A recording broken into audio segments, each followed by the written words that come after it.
केंद्रीय मंत्री झूठ बोल रहे हैं देश के। 100%। मैं आपके सामने बोल रहा हूँ, 100% झूठ बोल रहे हैं। मेरी पेन ड्राइव लगी है, कोर्ट देखेगी उसमें। पिछले 12 सालों में इन्होंने कुछ नहीं किया, सिर्फ हिंदू मुस्लिम के अलावा। अब वो पर्दा बच्चे नहीं सुनना चाहते, बच्चे काम की बात कर रहे हैं। आप ये मत कहो कि पंडित जवाहरलाल नेहरू, मोतीलाल नेहरू, फलाना नेहरू, गांधी, ये कि आप अपनी बता दो कि आपने ये काम किया, बस बात खत्म हो जाएगी। 50 रुपये वाला पेट्रोल 150 रुपये में दे रही है, 170 रुपये आपने रेट लगाया है। इसके लिए हमारी पिटीशन पेंडिंग आ रही है इस वीक में।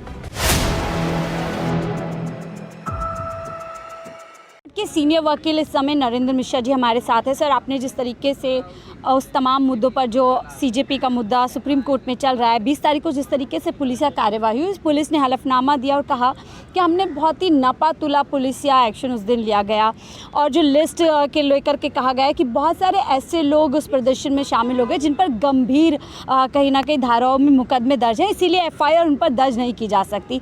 दूसरी तरफ केंद्रीय मंत्री साफ तौर पर दिल्ली पुलिस की कहीं ना कहीं तारीफ कर रहे हैं और साफ तौर पर तमाम आरोपों से इनकार कर रहे हैं। क्या कुछ इस पर आप कहेंगे? पुलिसिया कार्रवाई आपने बोला कि नपा तुला, इन्होंने बोला है कि नपा तुला हमने कार्रवाई किया। तो नपा तुला यदि ये है तो बिना नपा तुला बता दे वो क्या है, इसकी भी तो व्याख्या होनी चाहिए।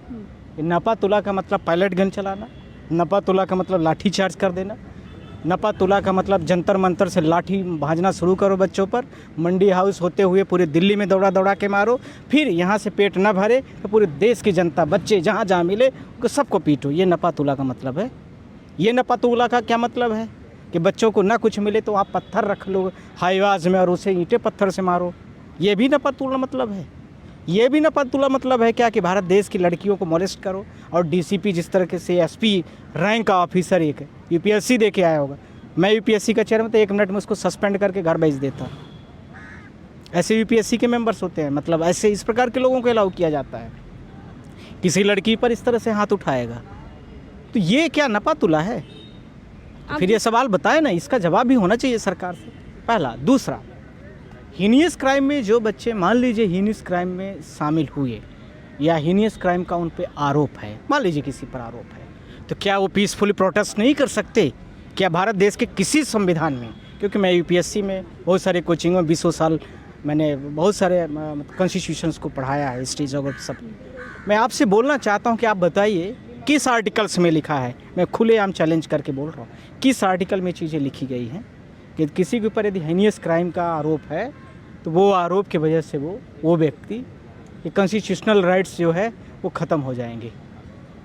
आप बताइए। जिस पुलिस पर आप इतने सवाल उठा रहे हैं, अधिकारियों पर आप लोग कह रहे हैं कि अगर आप यूपीएससी के चेयरमैन होते तो आप उन्हें हटा देते, उसी पुलिस की तारीफ करते थक नहीं रहे हैं केंद्रीय मंत्री?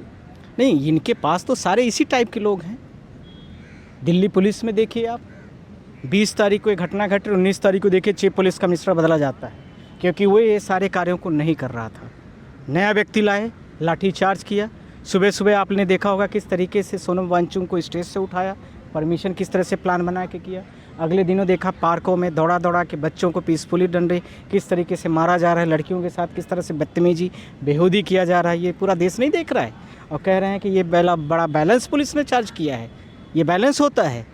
मुझे लगता है कि जो क्राइम करने वाले लोग होते हैं उनके नज़र में यदि ये बैलेंस है तो मुझे लगता है कि उनको अनबैलेंस देखने के लिए दुनिया के विभिन्न कंट्रियों में जा कर के बैलेंस और अनबैलेंस का जो डिफिनीशन है, स्विट्ज़रलैंड, इसके साथ में आप स्पेन वगैरह में जाइए और वहाँ देख लीजिए। यूरोप में चले जाइए, यूरोप में लगभग इस समय पर 37 कंट्रीज़ के आसपास में, वहाँ जाके देख लीजिए। लैटिन अमेरिका देख लीजिए किस तरह से होती है सारी चीज़ें। आपको पता चल जाएगा कि बैलेंस्ड और अनबैलेंस की परिभाषा क्या होती है। और यदि नहीं जानबूझ के पता है तो भारत देश की जनता को बेवकूफ़ क्यों बनाते हो? केंद्रीय मंत्री झूठ बोल रहे हैं देश के। 100%।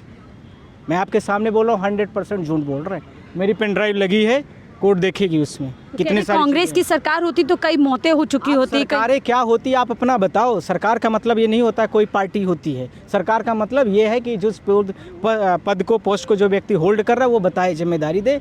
पुराना जवाहरलाल क्या करते थे, जवाहरलाल के पिताजी क्या करते थे, हम उससे बात नहीं करने आए। अभी अपना बताओ तुमने क्या किया है और क्यों किया है, बस इसका जवाब दो। और किसने परमिशन दी है, ये तीनों बताओ। ये जवाब नहीं दिया जा रहा है। जब अमित शाह से सवाल पूछा जाता है सदन के अंदर तो कह दिया जाता है अमित शाह पे इस तरीके के आरोप लगा दे, माफी की मांग कर दी जाती है। तो ये आरोप किस पे लगाए जाए? होम मिनिस्टर नहीं, दिल्ली तो होम मिनिस्टर ही कंट्रोल करते हैं। ये किससे पूछा जाए? आप बताइए। सदन में ही नहीं आते हैं। नहीं, वही तो कह रहा हूँ कि किससे पूछा जाए। आपको पता है कि दिल्ली जो है 3 चीज़ों में, ज़मीन को लेकर के, पुलिस का लॉ एंड ऑर्डर जो है उसको लेकर के, और एक और चीज़ है, इन तीनों को ये सिर्फ और सिर्फ होम मिनिस्ट्रीज के अंदर में आता है। तो हम किससे पूछे तीसरा कौन है? आप बता दीजिए कि ये इतनी चीज़ें हो रही हैं, दिल्ली का सारा जो भी काम है ये फला व्यक्ति नियुक्त है, ये फला व्यक्ति देखता है, मैं नहीं देखता। पुलिस का सारा पेपर लिखित में होना चाहिए। मैं फालतू की बातें नहीं सुनूंगा। पूरे देश की जनता को पता चल रहा है। उस दिन से मान लीजिए मेरा स्टेट मध्य प्रदेश है, हम मध्य प्रदेश की प्रॉब्लम आपसे नहीं पूछेंगे, हम मध्य प्रदेश के स्टेट से अपने से पूछेंगे, अपने सीएम से, होम मिनिस्टर जो भी होगा उससे पूछा जाएगा। आपसे क्यों पूछेंगे हम? पर दिल्ली में आप रहते हो, दिल्ली आप हेड हो, इसलिए आपसे पूछा ही जाएगा। लेकिन बीजेपी की तरफ से जवाब दे दिया तो गया है कि डीएम देता है या फिर मजिस्ट्रेट की डीएम तरफ देता, तो फिर जब दूसरे राज्यों में ये सारी घटनाएं घटी तो डीएम देता है, तो आपने क्यों अभी तक एक्शन नहीं लिया? और किन किन डीएमओ ने दिया हम लोग रोज़ पूछते हैं कोर्ट में, क्यों नहीं नाम दे रहे हो? पुलिस का भी नाम दो और डीएम का भी नाम दो, हम लोग चेक करेंगे, कोर्ट तय करेगी इनकी जवाबदेही, उनके साथ क्या कन्विक्शन करना है, क्या उनको सज़ा देनी है, किस प्रकार से कौन कौन है और कौन उनको आदेशित किया है, ये सब पता चलेगा। हम लोग सब देखेंगे फिर कोर्ट में। तो कोर्ट तो हम ही लोगों के लिए है, वकीलों के लिए। लेकिन वकीलों पर भी अब कहा जा रहा है कि जांच होगी, ना फर्जी वकील कौन है, असली वकील कौन है। ये तो पूरे देश की जांच का विषय है, करना चाहिए, उसमें कहीं कोई दिक्कत नहीं है। पर इसी के साथ में जो भारत देश में बहुत सारे मंत्री मिनिस्टर बैठे हैं, इवन हमारे भारत देश के जो प्रधानमंत्री जी भी हैं, जिनके डिग्रियों के बारे में कोई और छोर पता ही नहीं है। वकीलों का तो कुछ पता भी रहता है कि 11वीं 12वीं किया ही होगा, कॉलेज किया ही होगा, LLB जो हो सकता है इधर उधर से कहीं से किया हो, ये हो सकता है, मैं मान लूँगा मैं, पर वो जांच से पता चलेगा तो ना। क्या वकीलों की डिग्री चेक की जाएगी? वकीलों की डिग्री तो चेक ही होती है पहले, हर बार में 30 बार हैं भारत देश में, 30 बारों में जो जहाँ से लॉ किया होगा उसकी डिग्री लगती है, उसमें कोई जांच करने को कोई ज़्यादा ही नहीं है। पोर्टल खोलिए, सबका मिल जाएगा। लेकिन जब पर प्रधानमंत्री उसका नहीं मिल रहा है, ये बड़ा विषय है। तो क्या दो कानून है देश में? करेक्ट, वही मैं कहना चाहता हूँ कि पहले मेरी जो है आई है उसको भी डिसाइड कर लिया जाए कि इनको भी मौका दिया जाए कि भारत देश के जितने मंत्री हैं, जैसे स्टेट ऑफ बिहार का मिनिस्टर हो गया, चीफ मिनिस्टर, भारत देश के जो PM साहब हैं उनकी भी डिग्रियाँ आए, सबकी आए, क्या दिक्कत है? खुला हो, खुलासा हो तो सबका हो। ऐसा थोड़ी ना कि एक दो जो है तो वकीलों का करके आप जो है तो आप सबको छोड़ देंगे, ऐसा नहीं होगा। चलेगा तो सबका चलेगा। एक बड़ा बयान PM मोदी ने दिया 15 अगस्त के खास दिन पर कि इस समय दिमागी नक्सलवाद को चुन करके उसको आइडेंटिफाई करने की ज़रूरत है। किसको प्रधानमंत्री मोदी जी दिमागी का लेवल छोटा होता है ना, तो आपके सामने आइंस्टीन बैठेगा तो आपको लगेगा कि मेरी सोच में और इसके सोच में गैप है, ध्यान रखना। आपके सामने आर्किमिडीज बैठेगा तो लगेगा कि आपसे इसकी थोड़ी विचारधारा अंतर है। आपके सामने यदि इस समय मान लें राइट ब्रदर जो फ्लाइट बनाया था 1903 में, वो बैठेगा तो लगेगा ये आसमान में उड़ने की बात कर रहा है।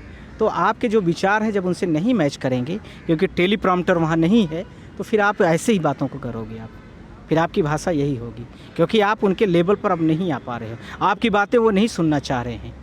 वो कह रहे हैं बार बार कि हमको शिक्षा दीजिए, हमको रोज़गार दीजिए, हमारा एग्जामिनेशन फ्री और फेयर कंडक्ट कराइए, इस पे बात कर रहे हैं। हमारे गांव में बिजली नहीं है, हमारे गांव में पानी नहीं है, हमारे गांव में स्कूल में जाने के लिए बच्चों के लिए पुल नहीं है, हमारे गांव में छोड़िए इलाहाबाद में, पूरे इलाहाबाद में पानी भरा पड़ा है। लेकिन बीजेपी के लोग इसकी परिभाषा दे रहे हैं, कह रहे हैं उन लोगों को PM मोदी ने दिमागी नक्सलवाद किया है जो इस देश को टुकड़े टुकड़े करना चाहता है, इस देश को बर्बाद करना चाहता है, नेपाल की तर्ज पे बच्चों का इस्तेमाल करके इस देश में खराबी पैदा करना ये चाहता है। 5 शब्द गिने चुने रखे हैं। दिमागी नक्सलवाद एक आपने बता दिया है, दूसरा इसके साथ आंदोलनजीवी भी कहा था। आंदोलनजीवी कह देते हैं, भारत देश के टुकड़े टुकड़े करने वाले कह देंगे, भारत देश के सरकार के अपोजिशन वाले का नाम लगा देंगे। ये 5-6 इनके गिने चुने शब्द हैं, उसी का आरोप लगाते हैं ये। और इसके अलावा इनके पास कोई परिभाषा नहीं है तो काम करें। बच्चे डिमांड कर रहे हैं, स्कूल कॉलेज, छोटे बच्चे बड़े बच्चे अपने रोज़गार की बात कर रहे हैं, उसको आप कंप्लीट करिए, अपने आप सारी चीज़ें समाधान क्या करें। इसी की घबराहट है? पहले जेन जी, अब जेन अल्फा आ गया है। इन्होंने कुछ सवाल किया तो नहीं है ना, पिछले 12 सालों में इन्होंने कुछ नहीं किया, सिर्फ हिंदू मुस्लिम के अलावा। अब वो पर्दा बच्चे नहीं सुनना चाहते हैं, बच्चे काम की बात कर रहे हैं। आप ये मत कहो कि पंडित जवाहरलाल नेहरू, मोतीलाल नेहरू, फलाना नेहरू, गांधी, ये कि आप अपनी बता दो कि आपने ये काम किया, बस बात खत्म हो जाएगी। अपने बारे में बताओ तुम बस। और इसीलिए इस बार हमने देखा 15 अगस्त का जो उनका भाषण था जेनजी पर अटका हुआ था, कह रहे थे AI की ट्रेनिंग देंगे, तमाम वो बिना देखे दिखाना चाह रहे थे देश की जनता कि बिना हम टेलीप्रॉम्प्टर की भी बोल सकते हैं। हम लोग तो ऐसे बोल रहे हैं, कॉन्स्टिट्यूशनल बोल रहे हैं, हमें तो कोई टेलीप्रॉम्प्टर की ज़रूरत नहीं है। उनको क्या क्या ज़रूरत पड़ती है? ऐसी कौन सी संवैधानिक लाइन बोलते हैं वो जिसकी वजह से उनको बोलना पड़ता है? तो ये दिखाना चाह रहे थे देश की जनता कि जो हमारे ऊपर आरोप लगता है कि प्रधानमंत्री बिना टेलीप्रॉम्प्टर के एक शब्द नहीं बोल सकते, तो वो सच साबित हो गया है। आप खुद देखिए ना, अभी शहीद की जगह मरते हैं बोल दिया, कुछ भी बोल सकते हैं। वो डेटा नहीं देखा आपने पॉल्यूशन के लिए, इलेक्ट्रॉनिक गाड़ियों का क्या बार बार बोल रहे हैं। ये सब तो ठीक है जो भी आप कर रहे हैं, पर देश की जनता के लिए, भविष्य के लिए, देश के बच्चों के साथ में वो कंप्रोमाइज़ नहीं चलेगा। वो कोई भी परिवार, कोई भी अभिभावक नहीं समझा, चाहे आप प्रधानमंत्री रहे, दूसरा प्रधानमंत्री बने, उससे हमारा मतलब नहीं है।